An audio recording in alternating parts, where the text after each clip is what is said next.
Welcome back to our dining room. And Pelle is sitting here with a book. Yes, I am. What kind of book is it that you want to talk about today? This is the weirdest little book about how a man should act in different trades of life from early in the medieval times, or maybe even mid-medieval times, 13th century. This book is from, and it talks about... and it's Norwegian. It's a Norwegian book, and it also talks a little bit about riding and how your horse should be equipped, and also about how you should ride. And the stuff about how you should ride, let me show you this. This is, in my opinion, this is a little bit hilarious. It says from here to there is everything it says about riding. It's not even half a page. But let us see what it says and talk a little bit about it, because it is interesting. It says if you're somewhere where you can ride and you own a horse yourself, get up on your horse with heavy weapons. Heavy weapons. That's because they want you to be trained with heavier weapons than you fight with. And that's a very good idea, because when you're at war, you get stressed. And this is very, very much the same for us now as well. If you're going into competition, your stress levels will rise quite a lot. So train for harder stuff than you are going to do in competition. This is really weird. But it comes back to this, have you heard this expression, to rise to the occasion, right? But there's a counter expression to that. You don't rise to the occasion, you fall to the level of your training. That's a typical military way of thinking about stuff. And this happens. Sometimes you rise to the occasion. But what happens when you rise to the occasion is that you get in this state called flow. And the flow state, you can read a lot about this. I'm not going to even try to spell the name of the dude, but Mihail Csikszentmihalyi. Mihail Csikszentmihalyi, more or less, is how you express his name. I think he was Czech, maybe? Not 100% sure. Don't kill me for that, please. If you're from the land he's from and I screwed up, sorry guys. But this guy did a lot of research on what he came to call the flow state. And the flow state is what literally happens is that when you get in a state of emergency, or when you get in a state of really heightened interest for just you, the frontal lobe of the brain will receive less blood, and the other parts of the brain will receive more blood.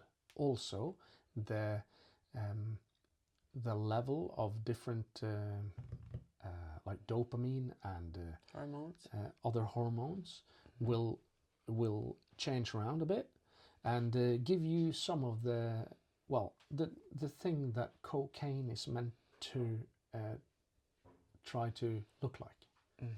So the cocaine is made to function in the same way as flow does. That's sort of the idea. That's why it's so extremely addictive. But you can get in that state without it being, well, addictive maybe, but it doesn't have any side effects.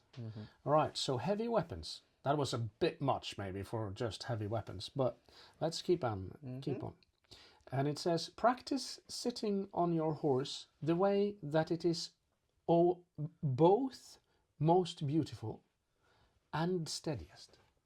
That's very well put. It is, and it is a lot of information in that half sentence, right? Yeah. So how do you do that? What is most beautiful? Well, you can train your eye to believe that one thing or another is beautiful. However, all people turn to look at the same people. Yep. We see that in our work. Yes. People know when it's the right. Yes. They say, oh, it's suddenly when they see it, they are really, that is good. Yeah.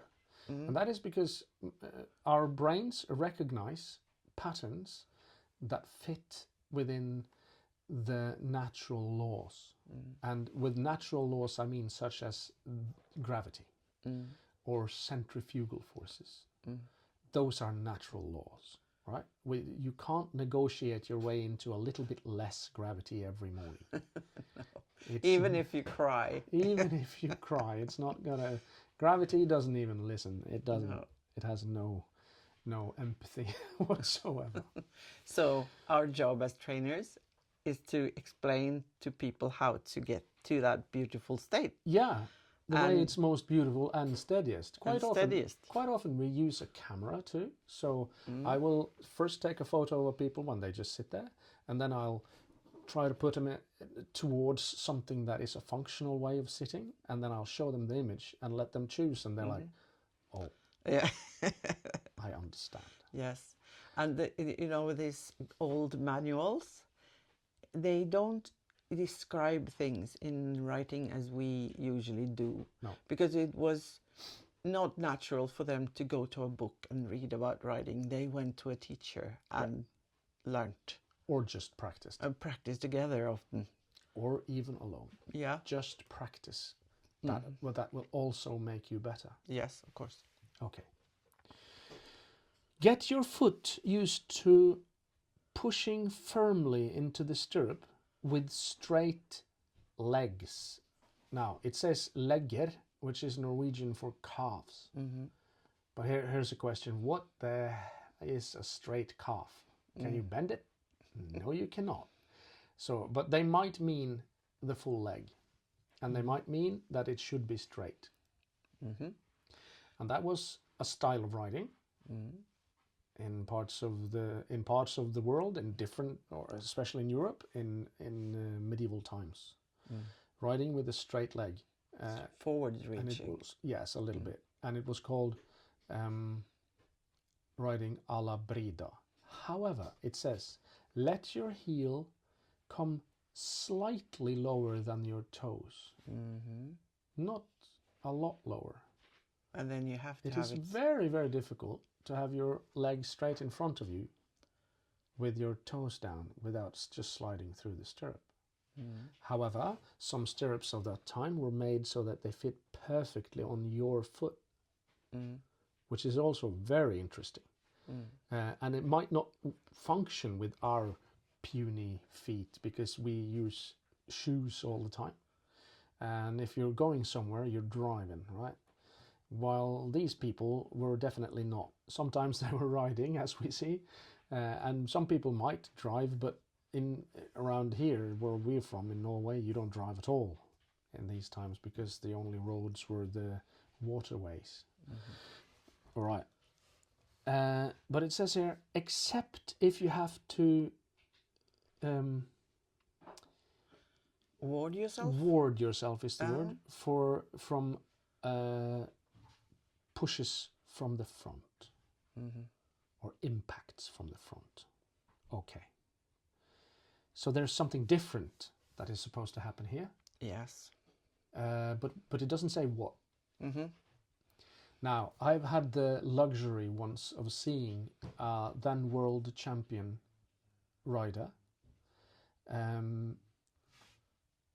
with a lance trying to hit the quintain at my place.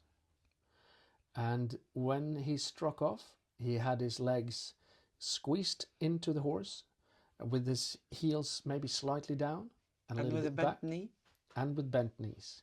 And as the speed increased, the legs kind of came creeping forward a little bit, and he had a monster impact on the quintain for such a, well, I'm not trying to be nasty or anything, but such a small guy. And I'm comparing because I'm a lot heavier and stronger, so I should hit harder, right? But that was not the case. And this is very interesting. But depending on how you read it, it feels almost like it's opposite of what it says in the book, and it's very difficult to understand perfectly. And also it's translated into the modern Norwegian? Yes. From Old Norwegian? Yes, absolutely. So legger, like I was talking about, the leg or the calf. legger way back in the time meant the whole leg, even in Norway. All right. So there are weirdy things, if I remember correctly. So yeah, all right. And it says, and above all, get used to sitting firmly with your legs pressed onto the horse. Right. Which part of the leg? Uh-huh. And here's the thing: if you want your leg to be on the horse all the time, the only real way to do that is to be perfectly mobile through the hips. Mm-hmm. Or very well mobile through the hips. So we can read it like that. Yeah. So legs on the horse, moving through the hips, will allow you to both have the heels slightly lower than the toe, Mm-hmm. or the ball of your foot, depending. It's hard to tell if they wanted to think toes or ball of the foot. It's difficult to know that with any precision from this half a page, right? Mm-hmm. But even this tells you something about riding if you can understand the mechanics. So, with the right grammar, we can understand all the books. Yeah. And some of the grammar is actually hidden in the horse and in the human beings. I am not talking about the grammar of language. Mm-hmm. I'm talking about the grammar of movement. Yes. And that is our grammar.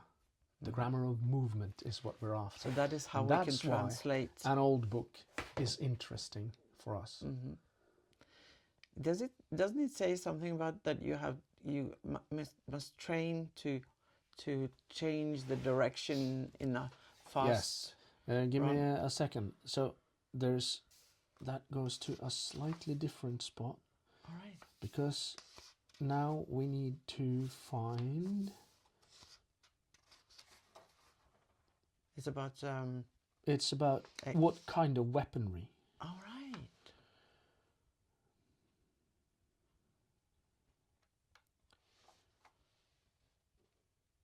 There we go.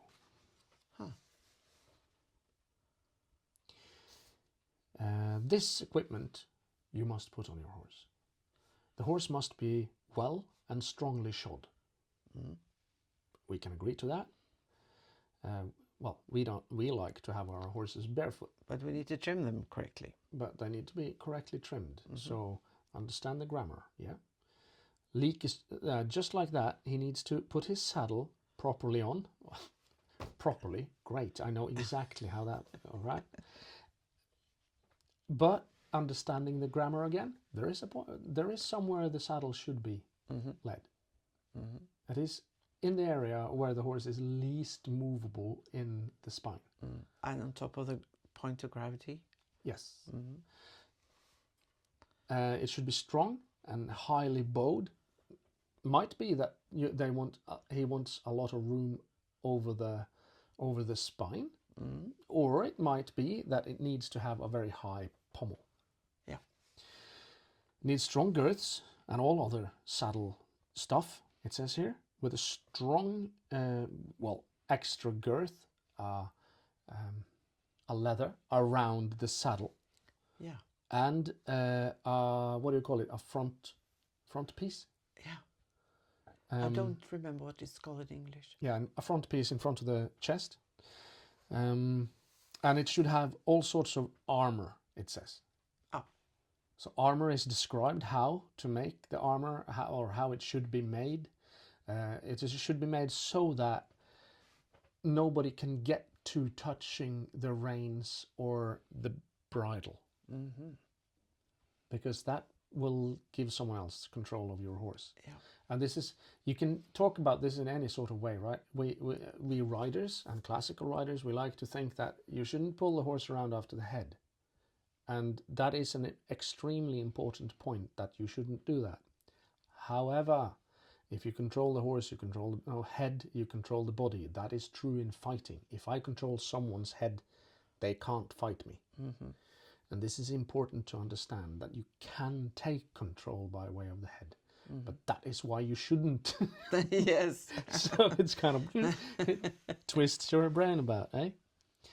Shouldn't be able to. The horse shouldn't be able to be hurt by weapons, even spears or cuts or any other weapons. Doesn't it say here? Yes. You also need to be able to throw the horse around if that's needed. It said, I can't find what you asked for. I think I was wrong, and it is in the first spot anyway. But this was interesting too. Yes. Let's see, just a few seconds. You're really quick at reading, so I guess you will find it. Oh yeah. So this. Oh yeah, it does say here. It says you need to teach your left hand to hold the reins and the handle of your shield well, and your right hand you shall get that used to take care of your spear well for delivering a hit with the help of the whole chest power, it says. So you have to lock on, not with your hand. It says hand, but this won't help you. I know this for a fact. This, however, will help you. So you grip the spear with your arm like that, and then you guide the spear with your hand. And you hold it here, and then you can put all the power of your body into that hit. But then it says, get your good horse used to throwing over at the hastiest run. What on earth do they mean? Does it mean suddenly go fast from nothing? Is that what they mean? Does it mean to throw over? Maybe it is changing the direction. The cantilever. I think all kinds of movements. I think like changing of the direction. Yes, but it's very, very difficult to know what it is, what it actually says. And that is the fact with all those old manuscripts. Yes. They describe things very vaguely. Yeah. But I think that they were thinking that this is really precise because it's describing what they were thinking when they wrote it. Yep. So I think that, the way to teach, like in words and in books, has developed a lot since then. Yes, it has. Yes. But it's very interesting to try and understand how they were thinking and how they were describing things. Yeah. And we have, of course, also illustrations. We haven't got that in the Mirror of the King. No, the King's Mirror. There are no illustrations in this translation, at least. I don't know if there were any in the original. I doubt that. But anyway, so to throw about in the hastiest run. I think that is like changing direction. I would think so. Yeah. In the hastiest run. Yes, because you need to be quick and get away or attack is suddenly without being anticipated. That is how you are fighting. So now we go back to the idea of the classical, which is in this particular idea I want to think about the grammar. What grammar is important when we read this? Right, it says, get your good horse used to throw about at the hastiest run. And the sentence sounds really awkward, right? It does in Norwegian too. That's sort of my point. I can't make it a proper good sentence. However, if you think about this and you think about riding and what it can mean in riding, you're using the wrong grammar. The right grammar is, how do you make this sentence help you at war with your horse? That's the right grammar. Yep. And that is how you have to think whenever you read any of these older manuals or manuscripts or whatever it is. Try to find out the setting. What is the idea behind it? The idea behind this is to have a good horse that's good at war. And you can see by how they describe all the kit that you need for that horse, that you can't just take any horse and do this. Because you wouldn't put all that horribly expensive kit on if it was any horse. And also you want both you and your horse to survive this ordeal, right? And it's really, really difficult. So throwing about, I would think about it in two different ways. Either I want my horse to be able to turn and burn. That works really well for some things, because if you can turn and burn, you can burn from wherever you want. You can really go from whichever direction at whichever time. Yep. Or to be able to change direction also at high speed. Changing direction at high speed is, there are limits to that because of physics. So if you try to turn too fast, the horse will lean over too much and he'll spin out. And if you don't lean over too much, there comes a point where you fall off. Yes. So it's one of those things will be the point. But so we just have to understand that you need to be able to change direction and or speed quickly. Yeah. That's but what we it don't tries to know say. if they were collecting the horse and doing a pirouette. We have no idea. Or they just pulled the horse around. And it doesn't matter. No. If you turn, it's all right. And if you have speed when you come around, that's even better, which means collection. Yes, that's true. So, to some degree, of course, it's not necessarily a high school best collection, softest ever, but you were able to decrease the speed and retain the energy. And you know, when we're talking about the classicals, all the old masters, as we were saying in the last episode, we agree with some of it and we don't agree with some of it. Yeah. But it's very educational. Yes. And that's why we're reading this stuff now. We're trying to help you guys understand why all this stuff. Where are we coming from? Where are we coming from? If you know where you come from and you know where that road goes, you can orient yourself around that road and find different ways. And we won't shoot you for any of that. Right. That's all I wanted to say about the King's Mirror today. We'll see you later with other books. See you guys. Bye.